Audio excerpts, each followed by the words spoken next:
नमस्ते, मैं प्राध्यापक नीता साठे, रयत शिक्षण संस्था का राजर्षि छत्रपति शाहू कॉलेज, कोल्हापुर, हिंदी विभाग। तो आज हम इस वीडियो के माध्यम से बीए भाग 2 का प्रश्न पत्र क्रमांक 3 अस्मिता मूलक विमर्श और हिंदी गद्य साहित्य इस पेपर के अंतर्गत जो 8वां पाठ है घर लौटते हुए, जिसके लेखक है हरिवंश राय बच्चन।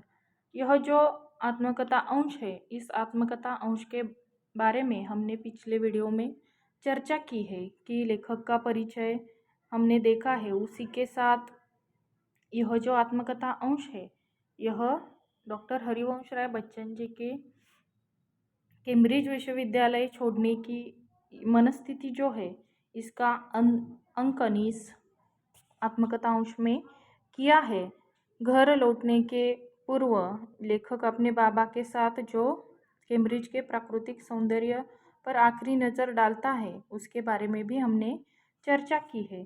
साथ ही जो घर लौटने से पहले हरिवंश राय बच्चन जी ने घर के लोगों के लिए जो कुछ खरीदा है, इसके बारे में भी हमने पढ़ा है। उसके बाद घर लौटने के पूर्व, लौटने के दिन सुबह 10 बजे मित्रों का आना, मित्रों के आने के बाद लेखक का गीत गाकर उनकी मन की अवस्था का चित्रण हमने देखा है।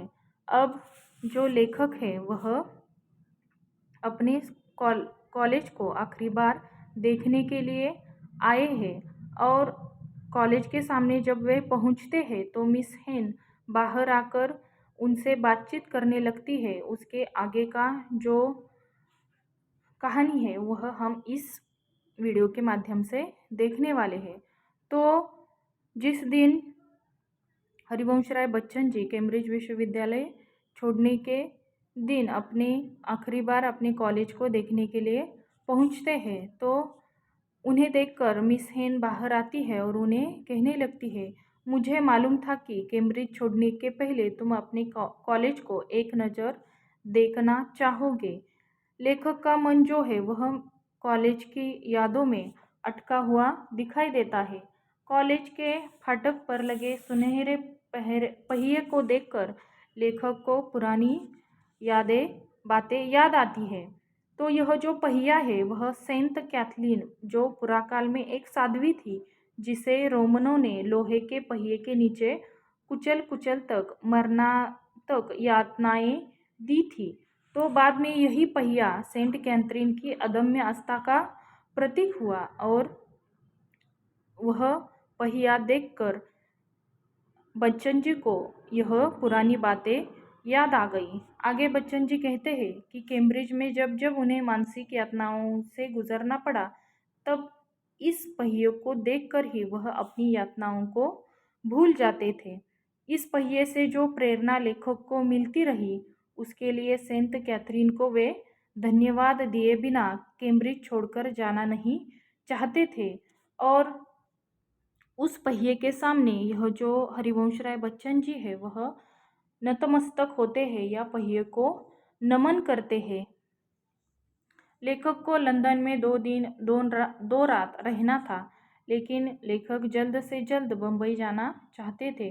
अपनी खूबसूरती के लिए दुनिया भर में प्रसिद्ध लंदन का जो गार्डन है वह भी लेखक देखने को जाते हैं। बाग का वर्णन करते हुए वे कहते हैं, बाग अपनी पूरी जवानी पर था।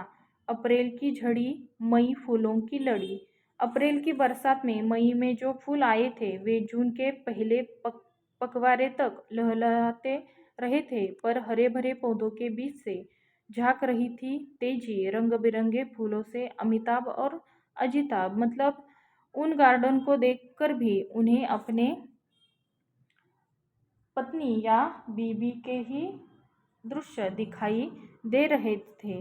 पिछले 2 बरस, 2 महीने और 2 दिन की यादों के साथ जो हरिवंश राय बच्चन जी है वह लंदन की इस आखिरी रात में निद्रावश हो जाते हैं। कितनी सुखद घड़ियों की स्मृति में यह जो हरिवंश राय बच्चन जी है यह खो जाते हैं। तो यह जो आत्मकथा है हरिवंश राय बच्चन जी की कैम्ब्रिज विश्वविद्यालय छोड़कर घर लौटते समय उनके जो मन की अवस्था हुई है, इसका चित्रण इस आत्मकथा अंश में किया गया है। धन्यवाद।